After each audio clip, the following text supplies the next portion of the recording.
Hello everyone and welcome back to the Fantasy Network. I am of course Jimmy Nuts and we have another book review today, and it's a little bit of a lesser known series, but I'm excited about it. It's called Emberblade by Steven Kelliher. It's the first book in the Landkist Saga. Now this was released initially as an independent series, and it has been picked up from the self-publishing realm to the published realm, and there's been revisions, there's been a bit of rewriting and some renaming. So Emberblade was actually the title of the second book before, but now it's the title of the first book, and that's the one we'll be talking about here today. Now, I didn't know much going into this series at all, or rather this book, since I only read book one, but one thing I did know is that apparently it had a lot of influence from Zelda and Avatar: The Last Airbender, so immediately sparks my interest. And while I can see the influences of those type of series on this book, I do want to say that I feel like it's very unique. It doesn't feel like a ripoff or anything like that. It feels like a unique experience that I haven't really had before in my reading journey. So you have like the Landkist people, which some have abilities. One of the magical abilities is called being an ember, and being able to summon fire and light a weapon on fire, at the basically flick of your wrist, and being able to kind of cater to that flame and summon it, and it can actually physically grow, and it makes you very powerful. Not everybody has these abilities, but some do. We have a wide cast of characters here. Only, I think, maybe 4 or 5 POVs, maybe a little bit more, but a lot of named characters. So if you're into a big cast, you're going to get that here. Main character is named Cole. He's an ember, which is funny because fire, ember, coal. I thought it was kind of cheeky. I liked it. Now, the main conflict that our cast of characters are going with, essentially there are gods, and these godlike beings are called sages. One happens to be a pretty big bad baddie that wants to kind of wipe out the Landkist, but also use them as tools possibly, and his name is the Eastern Dark. And during the dark months, he sends beings and beasts and demons, some are described to be like ape-like in a way, from the other realm. It's the other side. There's actually a name for it. I can't remember it on my Kindle on me right now, but basically from like the depths of hell, he brings them into this world, and they just wreak havoc on the Landkist people. Now, back in the day, sages didn't want anything to do with the Landkist. They're fighting their own war. You're just a bystander.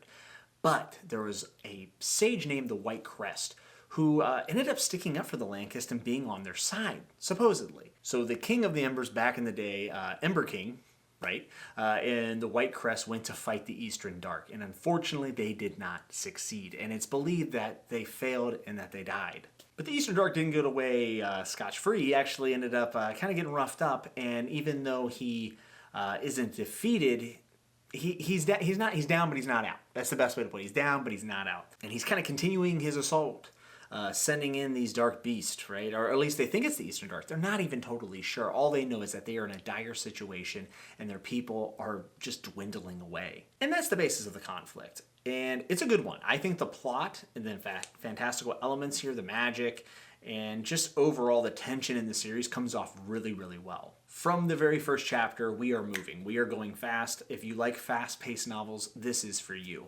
You're kind of thrust into the middle of this just storm of just doom and gloom. That's the best way I could describe it. It feels very doomy and gloomy. Being at the dark months, the setting is very dark, and there's just not a lot of hope, and there is a need to survive. I really like the world building here in Emberblade. This is building up a very interesting series. You know what it is? This is very ambitious. And this book is only a few hundred pages long, and I'm going to get to that in a little bit of why I think that might not be such a good thing of the length of the book, but there's a lot of ambition here. There's it's packed with world building, packed with action, and packed with, honestly, a really interesting plot. If you were someone who likes to be just thrust into the middle of a conflict and figure things out, this is for you. Absolutely. And I kind of said this earlier, but I really haven't read a lot that reminds me of Emberblade. It does stand out in my memory, and as I've sat on this and thought about it more and more and more, this book gets better over time as I think about it, and it really makes me want to read book 2. I think the book excels where the magical elements get to stand out and where we get to feel the tension. There are some time-sensitive situations in this book, and I really did feel that anxiety myself for the characters and just for the world and trying to survive. And while you're doing all of this and you're doing all the battles and stuff, you're also trying to figure out what in the hell is going on and who to cheer for and what has really been the driving force behind this evil coming into the world during the dark months. And while there are multiple POVs, you will see a lot of this through Cole's eyes. And Cole is someone who does not love the sages. He does not love the idea of the White Crest. He doesn't care about any of this, and that's because he was personally affected in this conflict and in the prior battles. So it's interesting to see someone who really knows that their intentions are very vain and for themselves, they're very selfish, but they just don't care. They know that they might be in the wrong, but it's like, this is my destiny and this is what we're going to do. I do think there's a bit of commentary on the idea of destiny or what has to become. So for the pros, like I said, world building, lore, I thought the dialogue was very good in this book, and I also thought the imagery was stellar. And then all that tied in with a package that has a good mystery to it, a very solid plot, and some pretty neat battle scenes. As far as cons go, I've talked to you a little bit about Cole. I maybe mentioned Lynn or so, but when I finished the book, I didn't feel emotionally connected to anyone in the cast of characters, and originally I thought that was a con. And a lot of that for me personally, I like to be in a character's head. I like to know what they're thinking.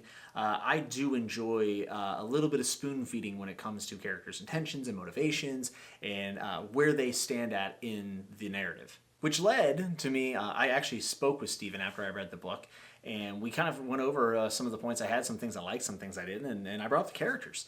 And it led to an amazing conversation with Steven about characterization, which then led me down a rabbit hole of Google searches and then coming upon Steve Erickson's characterization essay he put on Facebook this year, which I thought I had read earlier, but I really must not have stuck with me, but this time it did. And I'm not going to go into this big, long, drawn-out theory about characterization, if Steve Erickson was right or whatever, but it kind of dawned on me. And Emberblade's been a very important book for me as a reader because I've grown since I've flipped the last page, because I had to question. I knew there was something good going on here. There's a lot of good to this book, and I feel like the potential is outstanding. I just didn't connect with the characters. And I don't think you get picked up by a publisher, and I've written multiple things without understanding characterization, and Steven Kelliher does. It's just that Steven Kelliher does it differently. Now, I'm going to say this, but I'm not saying that this is an equivalent, but I think it is a Malazan-y type approach to characterization and also to the storytelling. I'm not saying they're equivalents, I'm not saying they're the same thing, but I just think that they're kind of maybe in the same realm of how the story's coming across. You're kind of thrust into the conflict, forced to figure it out, piece it together for yourself. Some readers like that, some don't. I'm somewhere in the middle. I used to hate it. Now I'm somewhere in the middle, and I've been kind of working my way to be prepared for Malazan when I hopefully read it this year. I think Emberblade was a pretty big step for me to not only get used to that, but to bring this all back to the characterization. Emberblade is not going to be a book where, like A Faithful and the Fallen or a Joe Abercrombie, where you're sitting in the character's head and you're thinking about what they're going to eat for lunch and things like that.